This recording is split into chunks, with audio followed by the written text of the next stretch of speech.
السلام علیکم ورحمۃ اللہ وبرکاتہ۔ الحمدللہ حمدا کثیرا طیبا مبارکا فیہ، وصلی اللہ علی نبینا محمد وعلی آلہ وصحابہ اجمعین وبعد۔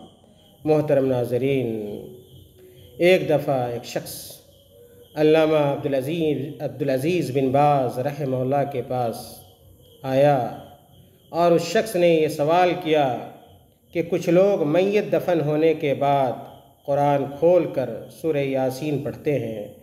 اور قبر پر املی کا ایک پودا نصب کر دیتے ہیں اور قبر کی بالائی سطح پر جو یا گیہوں کی کاشت کر دیتے ہیں، اس دلیل کی بنا پر کہ رسول اللہ صلی اللہ علیہ وسلم نے اپنے 2 ساتھیوں کی قبر پر ایسا ہی کیا تھا، اس لیے اس میں شریعت کا کیا حکم ہے؟ اس سوال کا جواب ابن باز رحمہ اللہ نے جو دیا، آپ کے سامنے وہ جواب پیش کیا جا رہا ہے۔ ابن باز رحمہ اللہ نے کہا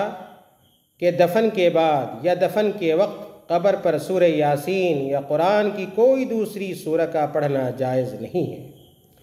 اسی طرح قبروں میں قرآن پڑھنا، اذان و اقامت کہنا بھی شریعت سے ثابت نہیں ہے، چونکہ ایسا کام نبی صلی اللہ علیہ وسلم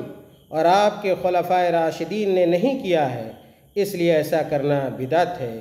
اور رسول اللہ صلی اللہ علیہ وسلم سے یہ صحیح حدیث مروی ہے کہ آپ صلی اللہ علیہ وسلم نے فرمایا،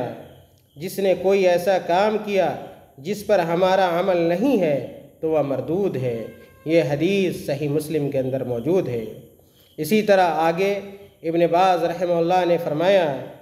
اسی طرح قبروں پر املی یا کسی قسم کا درخت لگانا، جو یا گیہوں بونا خلاف شرع ہیں، چونکہ رسول اللہ صلی اللہ علیہ وسلم اور آپ کے خلفائے راشدین نے قبروں پر ایسا نہیں کیا ہے۔ رہا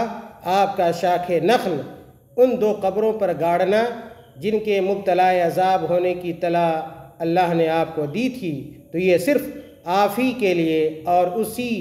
2 قبر والوں کے لیے خاص تھا، چونکہ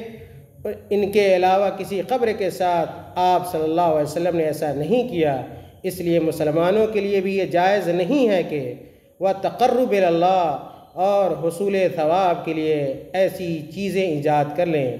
جن کو اللہ نے جائز نہیں قرار دیا ہے، جس کی تائید فرمان رسول صلی اللہ علیہ وسلم سے بھی ہوتی ہے۔ آپ صلی اللہ علیہ وسلم نے بیان فرمایا، من عمل عملا لیس علیہ امرنا فہو رد، اور اللہ تعالیٰ نے فرمایا، ام لہم شرکاء شرعوا لہم من الدین ما لم یأذن بہ اللہ، کیا ان کے ایسے شرکاء ہیں جنہوں نے ان کے لیے ایسا دین مقرر کر دیا ہے جس کی اللہ نے اجازت نہیں دی ہے۔ اللہ تعالیٰ سے دعا ہے کہ اللہ تعالیٰ ہمیں اور آپ کو شرکیہ اعمال سے مامون اور محفوظ رکھے،